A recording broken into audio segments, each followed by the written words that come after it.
Bonjour et bienvenue à la journée porte ouverte virtuelle du lycée Jean Zay. Cette vidéo va vous permettre de découvrir le contenu de la formation en BTS NIR ainsi que la façon dont elle va se dérouler au cours des 2 années. Quelques témoignages d'étudiants de première et deuxième année viendront également illustrer mon propos. La formation va durer 2 ans et s'intéresser aux principaux domaines de l'informatique.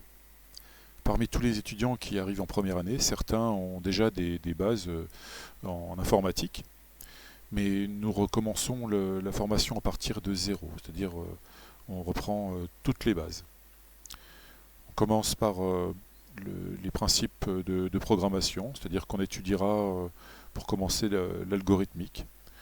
Et puis on passera au codage dans différents langages, dont par exemple le C++. On abordera également la programmation orientée objet. On fera de la programmation web, donc au travers des différents langages tels que HTML, CSS, PHP par exemple. On abordera également les bases de données, c'est-à-dire qu'on étudiera la façon de concevoir une base de données et les différents langages qui permettent d'interroger cette base de données. La formation s'intéressera également au système d'exploitation. On travaillera sur 2 systèmes principalement qui sont Windows et Linux. On travaillera aussi l'aspect virtualisation, c'est-à-dire qu'on pourra exécuter un système d'exploitation dans un autre, comme on peut voir sur la diapo où on a une machine Linux qui tourne sur un ordinateur qui tourne sous Windows. Une grande partie de l'information s'intéressera au réseau. Là aussi, on repartira des bases, c'est-à-dire on reverra vraiment les fondamentaux du réseau, les principes, mais on abordera également des choses un petit peu plus complexes, telles que des configurations plus sophistiquées, la façon de programmer des matériels professionnels, que ce soit au travers de simulation ou de matériel réel. La téléphonie sur IP sera abordée également au cours de la formation. Nous nous intéresserons également à ce qu'on appelle l'informatique embarquée. Toute l'informatique ne se retrouve pas exécutée dans des machines telles que des PC ou des serveurs. On retrouve de l'informatique partout, que ce soit chez soi, dans l'électroménager ou dans son automobile. Voilà, il y a de l'informatique partout. D'autre part, la communication entre systèmes informatiques ne se fait pas forcément par le réseau tel que tout le monde le connaît, c'est-à-dire Ethernet ou le Wi-Fi. On va également apprendre d'autres systèmes de communication qui sont utilisés dans l'industrie ou dans l'automobile ou dans l'avionique par exemple. Quelle formation faut-il avoir fait pour venir en BTS NIR? Il faut être titulaire d'un bac, alors ça peut être un bac professionnel, un bac général ou un bac technique. Certains étudiants aussi reviennent d'IUT ou de la faculté où le niveau de compétences théoriques est un petit peu trop exigeant. Donc ces gens reviennent chez nous parfois. Vous allez pouvoir découvrir quelques-uns de nos étudiants qui sont actuellement en première ou en deuxième année, ainsi que leur formation d'origine. Bonjour, je m'appelle Anthony, je viens de Bac Pro Système numérique. Je suis en première année en BTS SNIR.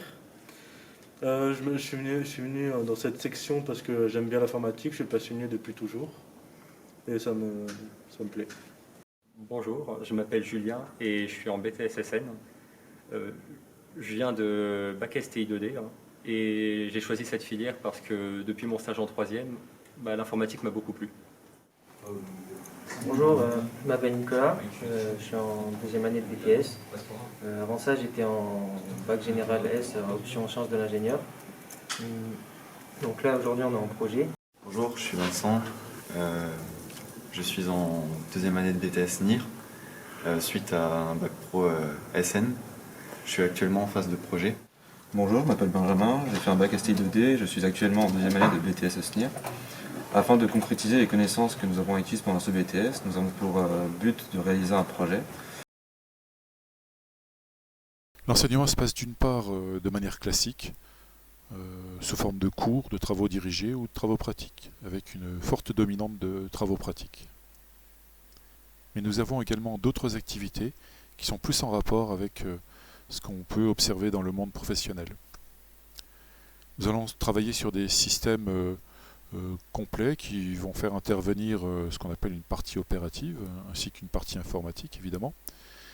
Et ces systèmes vont devoir être installés et voire dépannés. Voilà deux exemples de systèmes sur lesquels travaillent nos étudiants. Le premier est un système de relevé et d'affichage d'énergie fourni par un panneau photovoltaïque.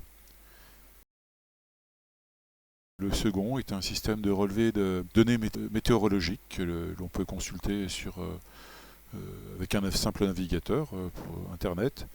Les données étant archivées dans une base de données qui peut se trouver sur un de nos PC ou selon les configurations dans le cloud.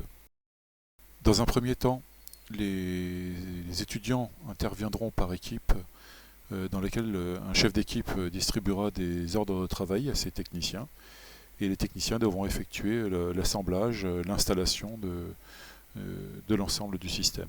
Dans un deuxième temps, les étudiants passeront de manière individuelle sur les systèmes de manière à résoudre une panne par exemple.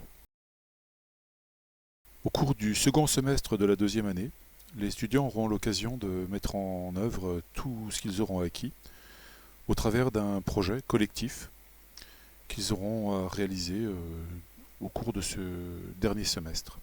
Les projets sont constitués d'équipes de 3 ou 4 étudiants. Par exemple, cette année, nous avons 3 projets qui vont vous être présentés de manière succincte par un des étudiants de deuxième année. Le projet de deuxième année de BTS sert à confirmer notre année. Pour nous, il nous permet d'afficher différentes informations sur des écrans disposés aux 4 coins de l'établissement. Que ce soit des PowerPoint, des fichiers Excel ou d'autres informations comme des alertes. Et tout ça sera choisi par des utilisateurs qu'on aura définis. Dans mon groupe, nous avons pour but de réaliser une serre automatisée contrôle à distance d'une interface web. Cette interface web doit nous permettre de pouvoir afficher en temps réel les différentes données telles que la température présente dans la serre, la quantité d'eau servant à alimenter les plantes. Et nous avons pour objectif aussi de pouvoir fermer les fenêtres à distance en fonction de la météo extérieure. Par exemple, pour mon cas, la partie de mon projet va surtout me permettre de mettre en application mes connaissances sur la base de données ainsi que la programmation web telle que HTML, PHP ou CSS. Je suis actuellement en phase de projet, donc sur une transmission ARINC utilisée dans l'avionique. Je consiste à remplacer un logiciel déjà existant permettant de transmettre et générer des trames pour la partie aéronautique du lycée. Le projet consiste à améliorer et à reproduire un système à moindre coût.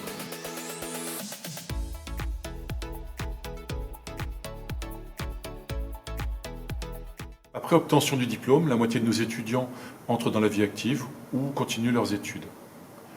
Dans ce dernier cas, il est possible de rentrer à l'université et de choisir des spécialisations qui peuvent être développement logiciel, développement web, système et réseau, sécurité, etc. Je voudrais également ajouter qu'au lycée Jean Zay, les conditions d'études sont idéales, tant en termes de locaux, comme vous avez pu l'observer, ou d'effectifs. Nous travaillons effectivement en demi-section, c'est-à-dire autour d'une quinzaine d'étudiants. Voilà, je vous remercie pour votre écoute.